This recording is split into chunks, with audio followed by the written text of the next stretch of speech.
소위 이제 구원 받았다라고 이제 기독교에서 말하는 내용들이 예수 믿어야 천국 갑니다. 예수를 믿어야 지옥을 가지 않습니다. 그래서 결국에는 예수를 믿어서 구원받았다는 것은 죽어서 천국 간다. 그걸 위해서 사람들이 구원을 받으려고 하는데요. 구원이 무엇인지 오늘 말씀을 통해 확인하시기 바랍니다. 구원은 무엇이냐? 우리의 과거 문제를 해결하는 것입니다.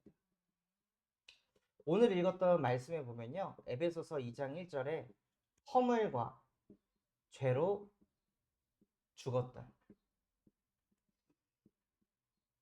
그러니까 우리의 상태가, 인간의 모든 상태가 어떤 상태냐면요. 허물과 죄로 죽은 상태라는 거예요.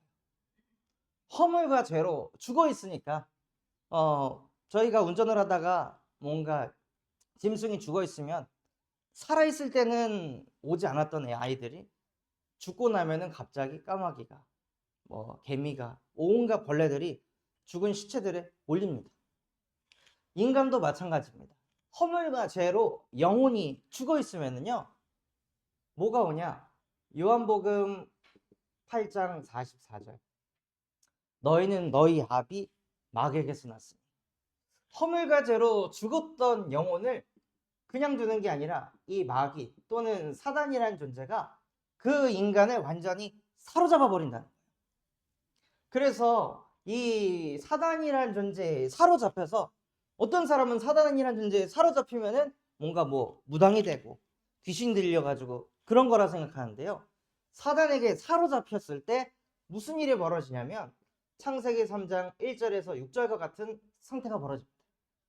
원래 인간은 하나님의 말씀에 아멘하면서 순종하면서 사는 존재인데, 거기에다가 자기 생각을 집어넣기 시작하는 거예요. 과연 선악과를 먹으면 죽을까? 여태까지 하나님이 우리에게 좋은 것만 주셨는데 선악과 하나 먹었다고 우리를 죽이겠어? 이런 생각들을 자기도 모르게 생각을 집어넣는 거예요. 그걸 알고 사단이요, 뭘 하게 하냐? 하나님의 말씀에 불순종하게 합니다. 하나님의 말씀을 불신앙하게 합니다. 하나님의 말씀에 따르지 않고 하나님의 말씀을 믿지 않는 상태로 만들어버리는 거예요. 뭘 믿냐? 내 지성을, 내 생각을, 또 여기에 보면 내 욕심을 따라가도록 만들어버립니다.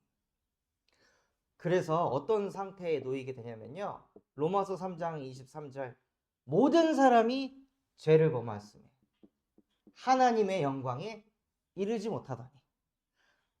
원래 하나님은, 요한복음 4장 24절, 하나님은 영이시니, 그런데 하나님의 영광에 이르지 못하니까 인간이 원래 영적인 세계를 보면서 사는 인간인데 하나님의 영광에 이르지 못하고 죄 가운데 빠져서 생각이 항상 육인 거예요. 어떻게 해야 돈 잘 벌까? 어떻게 해야 성공할까? 어떻게 해야 내가 인정받을까? 어떻게 해야 내 이름을 더 나타낼까? 모든 관점이 육에다가 초점을 두게 됩니다. 그래서 요 과거의 문제를 해결하기 위해서 하나님이 이 땅에 구원을 주신 겁니다. 모든 인간이 다 이 아래에서 살기 때문에 우리가 태어나기 이전에, 이것은 우리가 태어나기 이전에 과거에 있던 문제인 거예요. 이 문제 때문에 지금 인간들이 이 바탕 속에서 삶을 살아가기 때문에 스트레스를 받을 수밖에 없죠. 내가 기준이니까. 내 맘대로 돼야 되고, 내 뜻대로 안 되면 화내야 되고 짜증내야 되고, 내 뜻대로 되게 하려고 나중에는 참기도 하고 사랑도 베풀어주고, 결국에는 다 나의 뜻을 이루기 위해서 삶을 살아가려고 하는 거예요. 그래서 하나님께서는 이 사단의 존재에게 완전히 사로잡힐 수밖에 없는 우리에게 요한일서 3장 8절, 하나님의 아들이 나타나신 것은 마귀의 일을 멸하려 하십니다. 진짜 마귀의 일이 나에게 박살냈다면요, 어떤 응답이 와야 되냐면 여기에서 해방받아야 되는 거예요. 말씀이 들려야 되는 거예요. 저도 목사 아들인데 늘 진짜 27살 때까지 예배만 드리면은 바로 눈 감기고, 신기하게 예수 그리스도 이름으로 기도합니다. 아멘 하면 그때 눈이 막 번쩍 떠지고 말씀이 안 들리는 거예요. 엄마가 아무리 옆에서 제 허벅지를 찌르고 옆구리를 쑤시고 제가 허벅지를 꼬집어도 안 들려요. 말씀이. 자꾸 잠이 와요. 그래서 너무 답답해가지고 저도 이제 목사 아들이니까 자존심이 있을 거 아니에요. 성도들이 지켜보니까. 그래서 저녁 8시에 자가지고 10시간, 12시간을 자고 교회 왔는데도 또 졸려요. 뭔 짓을 해도 말씀이 안 들리더라고요. 눈에 보이지 않는 이 사단이라는 존재가 하나님의 말씀이 안 들리게 하는 거예요. 그래서 하나님의 아들이 나타나신 것은 바로 그 마귀의 일을 멸하려 하십니다. 또 하나님 말씀에 불순종하고 불신앙해서 하나님 떠나가지고 항상 내가 내 힘, 내 노력, 내 열심 이거 가지고 살 수밖에 없던 우리 인생 속에 요한복음 14장 6절 예수께서 이르시되 내가 곧 길이요 진리요 생명이니 나로 말미암지 않고 아버지께로 올 자가 없느니라 해서 우리에게 하나님 만나는 길이 되셨습니다. 모든 사람이 이 죄에 눌려서 생각하는 게 온통 육신적인 것. 그런데 그게 마치 성공이고 그게 마치 옳은 거라고 또 교육을 받았기 때문에 그 누구도 이 속에서 빠져나올 수 없는데 로마서 8장 2절 그리스도 예수 안에 있는 생명의 성령의 법이 이 죄와 사망의 법에서 너를 해방하였느니라 해서 우리를 이 과거 문제 속에서 빠져나오게 하신 것이 구원이라는 거예요. 이 속에서 빠져나와서 무엇을 하게 하시냐? 창세기 1장 27절 원래 인간은 하나님의 형상으로 창조된 영적 존재라서 영이신 하나님과 함께하도록 창조가 되었는데 함께를 잃어버린 인생 속에 하나님이 나와 함께하는 게 믿어지는 거예요. 내가 걸을 때에도 출근할 때에도 일에 막 시달릴 때에도 외로울 때에도 지금도 하나님은 나와 함께하고 계십니다. 이것이 고백되어지는데 이상하게 행복한 거죠. 또 구원이란 무엇이냐면요. 과거 문제 해결을 넘어서 현재 문제를 해결하셨습니다. 오늘 읽었던 말씀에 보면 에베소서 2장 2절에 그때의 너희는 그 가운데서 행하여 이 세상 풍조를 따르고 이 세상 풍조를 따른다고 하는데요. 지금 이 세상 풍조가 무엇이냐면 인권 존중이에요. 하나님의 말씀보다 개인의 인권을 존중하는 시대. 그래서 개인의 인권을 너무 존중하다 보니까 육체는 남자인데 너 남자 할래 여자 할래? 말도 안 되는 것을 아이들에게 질문하는 게 지금 이 시대의 제일 강대국 미국에서 그것도 국립학교에서 아이들 초등학생을 앉혀다가 이런 질문을 한다는 거예요. 너 남자 할래 여자 할래? 그럼 애들은 지금 남자의 몸인데 나 남자 할까 여자 할까 고민하는 거예요. 심지어는 지금 용어를 까먹었는데 나는 남자이지만 남자를 좋아해 하고 남자 좋아하다가 어느 날 여자가 좋아. 그럼 난 이제 다시 여자 좋아하는 사람으로 바뀔래 하면 또 바뀌는 거예요. 그러니까 아이들이 처음에는 여자인데 남자 화장실 갔다가 난 그냥 여자처럼 살래. 그럼 여자 화장실 갔다가 나중에 다시 또 남자가 되고 싶어. 그럼 남자 화장실 갔다가 말도 안 되는 인생을 사는 거예요. 성경에 뭐라고 되어 있냐? 하나님이 남자와 여자를 창조하시대. 그런데 사단이 하는 건 뭐냐면요. 하나님 말씀에 불순종하게 하는 거예요. 창조 원리를 다 깨트려 버리는 거예요. 네가 하고 싶으면 남자여도 여자로 살아라. 네가 하고 싶으면 여자여도 남자로 살아라. 그렇게 인권을 존중해서 뭘 하게 하냐면요. 무기준. 기준이 없도록 만드는 거예요. 사람이 기준이 있어야 되는데 기준이 없어요. 어떤 틀도 없어. 그냥 원하는 대로 막 사는 거예요. 나중에는 어떤 시대가 올 거냐면 마약을 하는데 너 왜 마약해? 내가 하고 싶다는데 네가 무슨 상관이야? 범죄를 저질러요. 내가 범죄를 저지르고 싶어서 하는 건데 네가 무슨 상관이야? 내가 교도소 가고 싶다는데 네가 무슨 상관이야? 나중에는 이런 시대까지 오게 된다는 거예요. 이제는 이미 그런 시대가 와서 캘리포니아 주에는 사람들이 범죄를 저질러도 그곳을 지키는 가이드가 아무것도 못하고 그냥 쳐다만 봐야 돼. 사람만 건드리지 말아줘. 오히려 그 사람을 제지하면은 제지한 사람이 끌려간다는 거야. 자기 잡으려고.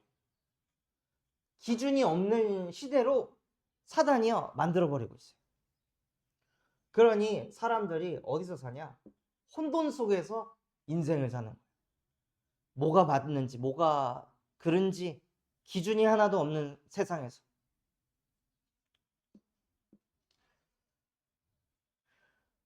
또 에베소서 2장 3절에 보면요.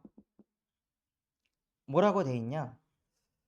전에는 우리도 다 그 가운데서 행하여 우리 육체와 마음이 원하는 대로.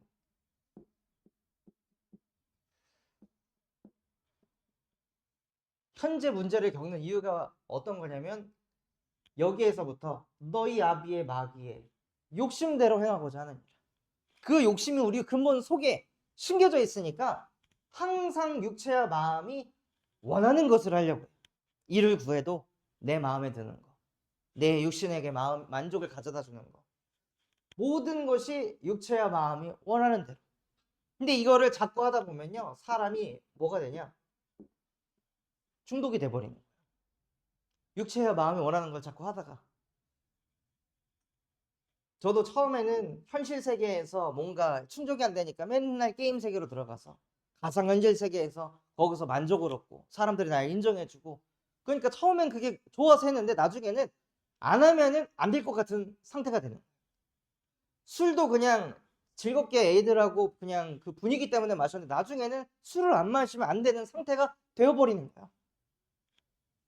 육체와 마음이 원하는 대로 했다가 나중에는 그거에 중독이 돼가지고 그걸 안 하면 안 될 수밖에 없는 상태까지 끌고 간다.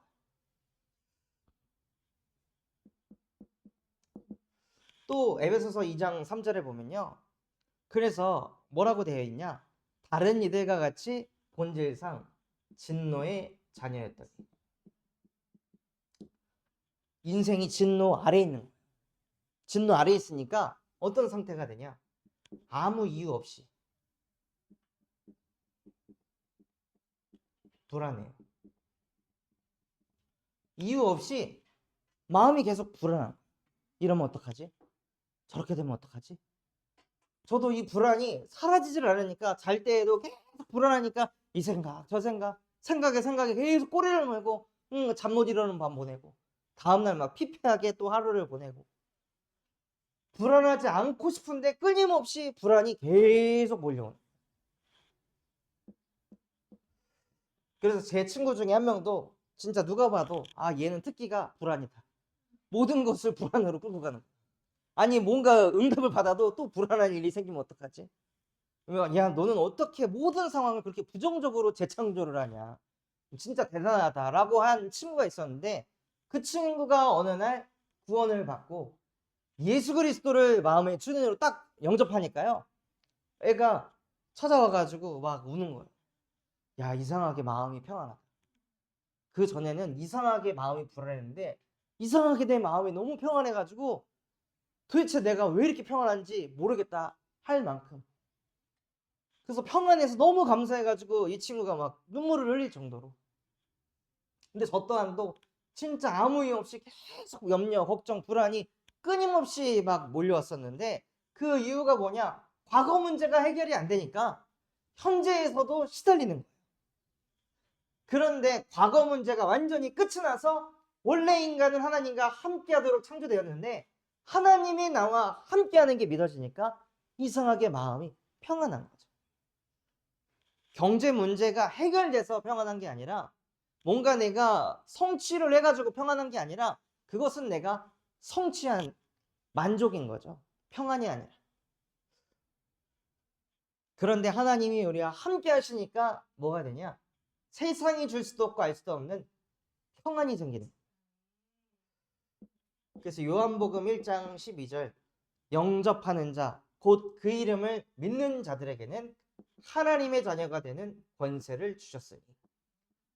과거의 문제를 끝내시고 현재에도 진노의 자녀가 아닌 예수 그리스도를 영접한 하나님의 자녀로 현재의 문제를 끝내셨다는 거예요.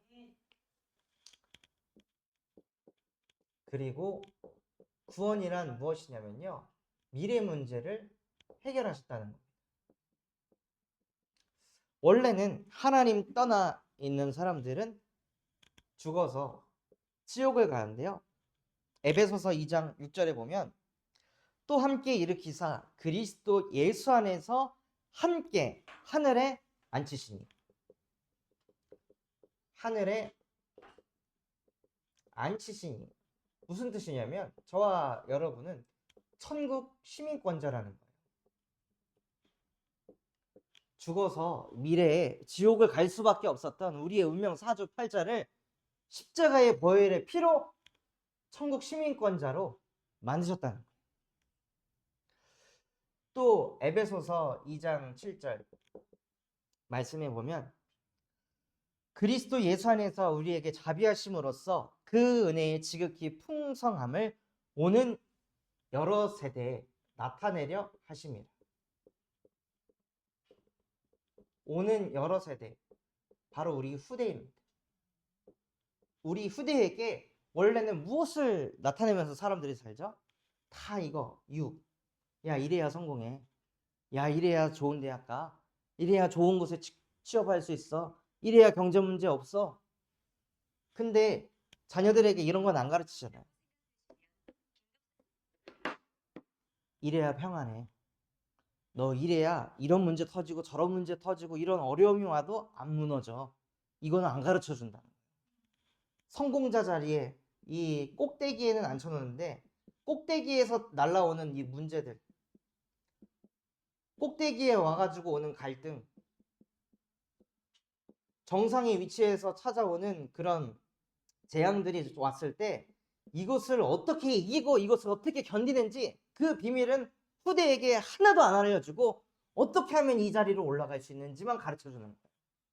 그러니까 애들이 열심히 노력해가지고 바벨탑을 쌓아갖고 위로 올라왔는데 나중에는 어떻게 되냐? 이거 무너지면 어떡하지? 내가 이렇게 열심히 살았는데 이거 흔들리면 어떡하지? 내가 이렇게 열심히 살아서 왔는데 저 사람 나 왜 무시해? 이런 생각들이 애들이 가지고 있으면요, 애들은 그냥 바람 하나에 그냥 와르르 무너진다.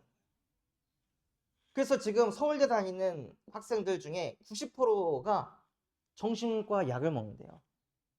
너무 정신이 시달려가지고. 멘탈 잡는 거는 공부를 안 했거든, 애들이. 어떻게 하면 이거 잘 외울까? 어떻게 하면 100점 맞을까? 이 공부는 열심히 했는데 실제 내 영혼을 지킬 수 있는 공부는 하나도 안 해가지고 애들이 그 자리에 올라가가지고 그냥 비틀비틀 하는 거예요. 그러니까 다 약 먹고 다니니까 거기에 있는 한 우리 단체에 있는 아이들도 그냥 약을 먹는 게 평범한 거죠. 그냥 감기약 먹는 수준으로 사는 거예요. 그런 여러 세대에 무엇을 가르쳐야 되냐면요, 하나님이 함께해야 인간이 행복한 것이다. 하나님이 함께할 때 인간이 평안한 것이다. 이걸 오는 모든 여러 세대에 가르치는 것입니다. 또 에베소서 2장 8절에 보면 뭐라고 말씀하셨냐면요, 너희는 그 은혜에 힘입어 믿음으로 말미암아 구원을 받았으니. 구원을 받은 상태라는 거예요. 모든 종교는 어떻게 가르치죠? 구원이라는 목표를 향해서 무엇을 하냐? 수양을 해요. 돌을 닦아요. 헌신을 해요. 제물을 바쳐요. 이래가지고 어디를 향해 가냐? 구원을 향해 가요. 이래야 구원을 받는다. 그런데 성경에서만큼은 뭐라고 가르치냐? 이미 너희는 은혜로 말미암아 믿음으로 구원을 받았으니. 끝났다는 거예요. 이미 구원을 받았다는 거예요. 이걸 해야 더 구원을 받는다가 아니라 이미 완벽한 구원을 주셨다는 거예요. 그래서 우리의 미래 문제가 끝이 난 겁니다. 이미 구원을 받은 하나님의 자녀이니까. 그래서 결론으로요, 신명기 33장 29절에 보면 이스라엘아, 너는 행복한 사람, 너와 같이 구원을 받은 자가 누가 있냐? 무슨 뜻이죠? 은혜로 말미암아 믿음으로 구원을 받았기 때문에 그렇게 구원을 받은 자가 누가 있냐. 그러니 너는 행복한 자로다. 내가 너의 영광의 칼이 될 것이고 내가 네 인생의 방패가 될 것이고 그 어떤 대적도 너를 이기지 못하게 할 것이다. 내가 그들의 높은 것을 밟게 할 것이다. 내가 너와 함께 하니까. 그래서 예수님께서는 뭐라고 말씀하셨냐면요. 십자가에 못 박혀 죽고 돌아가시기 전에 내가 다 이루었다. 인간이 가진 과거의 문제, 현재의 문제, 미래의 문제, 후대의 문제까지도 십자가에서 내가 끝냈다. 끝낸 나를 믿어라. 그게 신앙생활입니다. 모든 것을 이루신 예수님을 나는 그리스도로 믿는 크리스찬입니다. 기독교인입니다. 그리스도인입니다. 그 그리스도가 무엇이냐? 과거, 현재, 미래의 모든 문제를 십자가에서 끝냈다는 것입니다. 이것을 믿는 것이 구원을 받았다는 것입니다. 그래서 실제 우리의 모든 과거, 현재, 미래가 끝이 난 것을 확인하는 하나님 자녀 되시기를 예수 그리스도 이름으로 기도하겠습니다. 하나님 감사합니다. 오늘 우리에게 말씀 주신 그대로 구원이란 우리의 과거의 문제를, 현재의 문제를, 미래의 문제를 십자가에 못 박고 끝내셨다는 것입니다. 이것이 실제 믿어지고 누려질 수 있도록 우리 새가족분들에게 하나님의 은혜를 쏟아부어 주시옵소서. 그래서 주신 그 은혜가, 그 풍성함이 오는 여러 세대까지 자자손손에게 뻗어갈 수 있도록 이들에게 성령의 충만함을 쏟아부어 주시옵소서. 지금도 살아서 우리와 함께 하시고 힘과 능력 주시는 예수 그리스도의 이름으로 기도합니다. 아멘.